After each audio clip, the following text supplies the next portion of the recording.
This is the hallmark of the new Trump administration, telling the world how it is, not how the left would like it to be.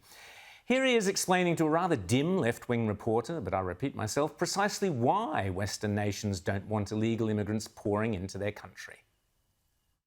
I don't want my children to share a neighborhood with people who are not properly vetted. And because I don't want it for my kids, I'm not going to force any other American citizens' kids to do that either. No, and that was a very particular case. It wasn't clear if he was radicalized when he got here or while he was living here. I don't really care, Margaret. I don't want that person in my country, and I think most Americans agree with me. Superb. Meanwhile, here in Australia, we are actively encouraging immigration from Middle Eastern hotspots, often with dubious vetting procedures, into our equally precious suburbs and towns. Where on earth is our JD Vance? On a lighter note, and let's face it, we need one, here's this week's language test. See if you can translate the following woke language into a single, coherent sentence. Good luck. Dr. Tracy Castro-Gill, my pronouns are they, them. I am a disabled queer Chicanekis educator and scholar in Washington State with my expertise on curriculum and instruction. These are markers that were made illegal recently in the federal government. Neither could I. Chicanx, by the way, which I thought must be something extra spicy on the KFC menu, is woke speak for of Mexican heritage.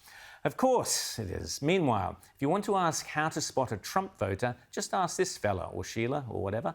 We can all tell you voted for Trump. We know. You don't have to keep trying to hide. I mean, first of all, the giveaway is you're hideous. I mean, that was the clearest giveaway, that you're all so ugly. Second giveaway, you don't wash your cars. You have salt from the roads all over your vehicle, because just like you don't wash your own body, you don't wash your vehicle. The salt on the vehicles might be explained by the fact that they actually live on the land and work for a living. But any other signs we should look out for? Unwashed legs, the concealer that's 3 shades too light under the eyes, crusting foundation, caked on eyeliner, white women with ashy knees, male pattern baldness being covered up with a unit, but the glue is just too thick, so it kind of sits a little bit higher on the head than it should. The turquoise jewelry, chunky highlight, you know the vibe. Oh, sorry. That's what I love about the left. They never judge. They're always tolerant. They are calm and compassionate and never rush to stereotype people.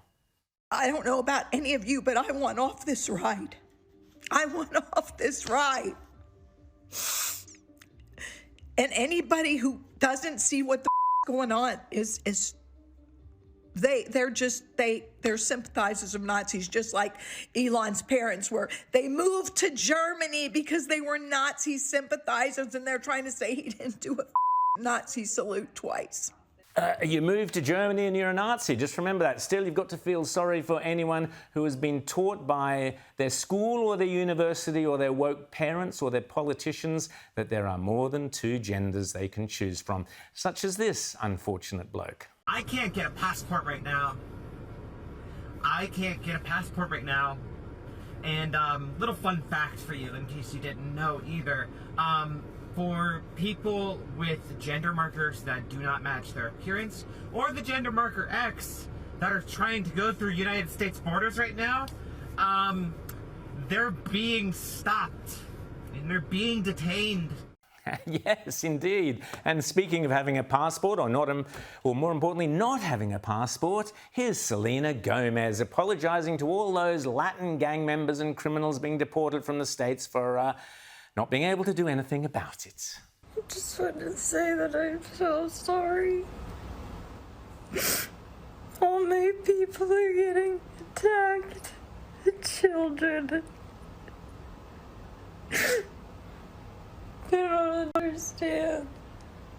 I'm so sorry. I wish I could do something, but I can't. I don't know what to do. I'll try everything, I promise. Oh, wish I could do something to get more clicks on Twitter. Oh.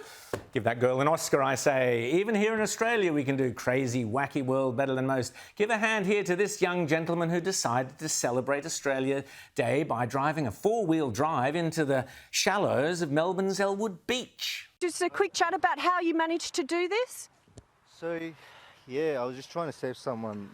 He was stuck. No, you drove this onto the Yeah, beach. I did, and I was just trying to save someone, and he left. You drove this onto the beach. It's in a bit of a pickle now because you can't get the four-wheel drive out.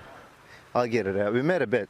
But did you know that We made a bet. If I get it out, yeah, the dinner is on you. No dinner, Mohammed. I want to ask, do you know you can't drive on the beach here in Melbourne? Now I do know. You told me, but I didn't know before. You didn't know? Yeah, it's going to be quite expensive for you. This is a hire car. Yeah, no, it's not. It's rent-owned.